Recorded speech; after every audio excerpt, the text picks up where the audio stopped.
Yo, it's your boy Casual Real with the Silent A podcast. And man, we back with another one and a quick one at that.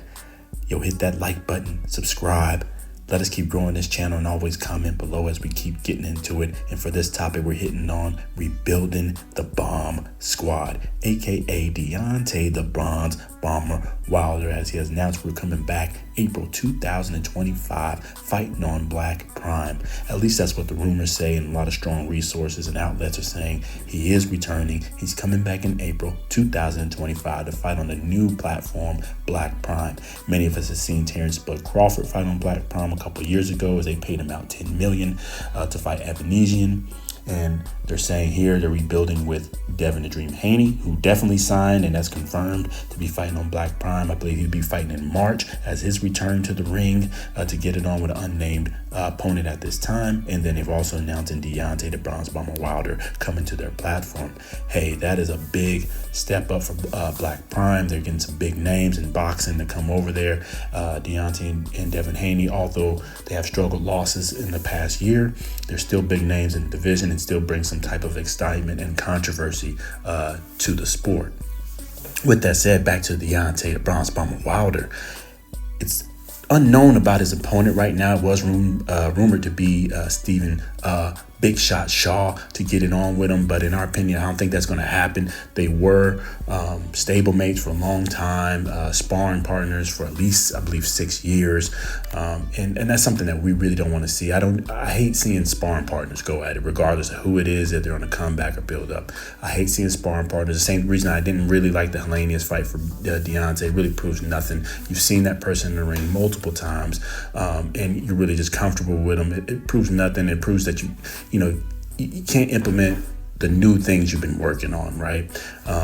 Or showing that the new things you've been working on can work on a different opponent. These are people you spar with, you're comfortable with. So obviously you should know them well enough to implement new techniques and know their weaknesses to get in the ring. What we would rather see is him fight another opponent that he hasn't been in the ring with, and see if he can implement his new game plan, implement a new strategy. And honestly, I believe he needs a new coach. Nothing against Malik Scott, but get a coach that can currently use his current skill sets, and use him to the best of his abilities. We believe Mark Billen, saw the weaknesses in Wilder, saw what Wilder, his limitations, and set him up for success, right?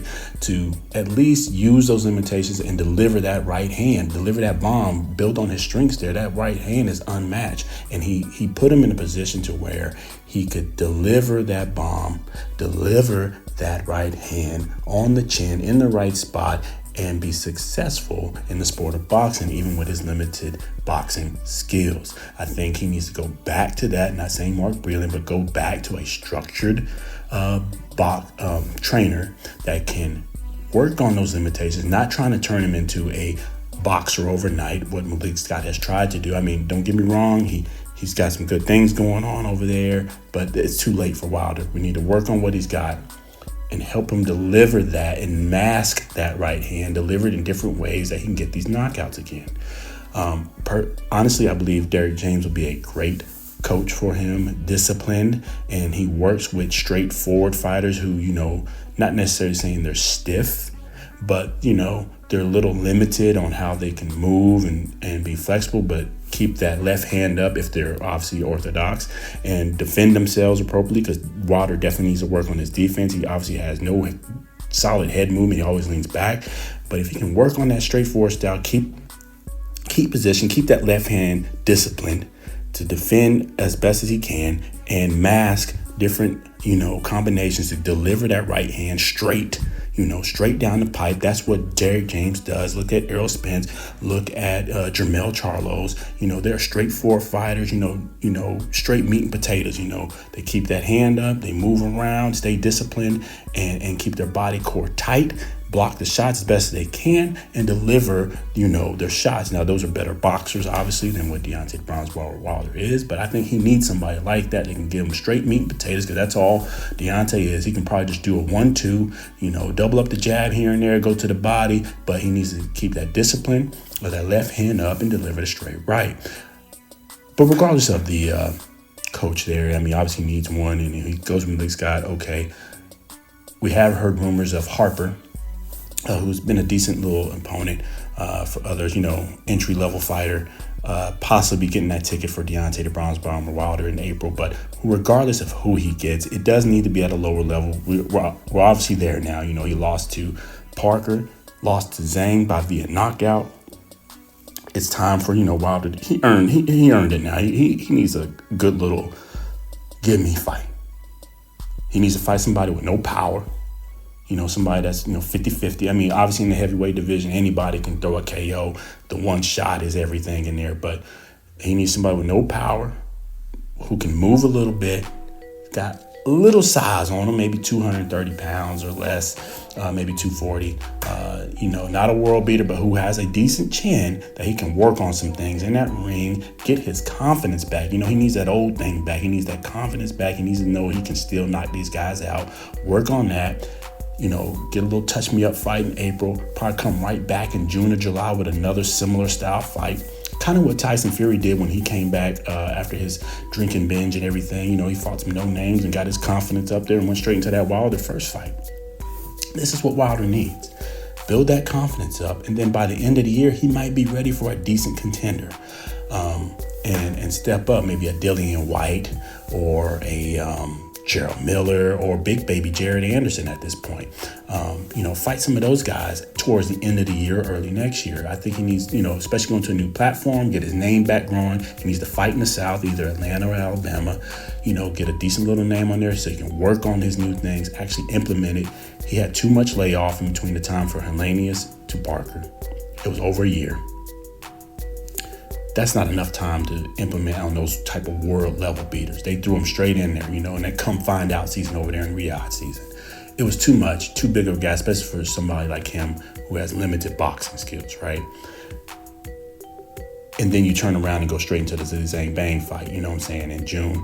That man's an Olympian, good boxer, good hand movement, hand speed. His stand-up was trash, but his power is real. You threw him in there, two top 10 heavyweights with limited activity, trying to implement a new strategy was just a terrible strategy for his team. I understand they wanted the money, get the bread, and get his name out there and believe in that power.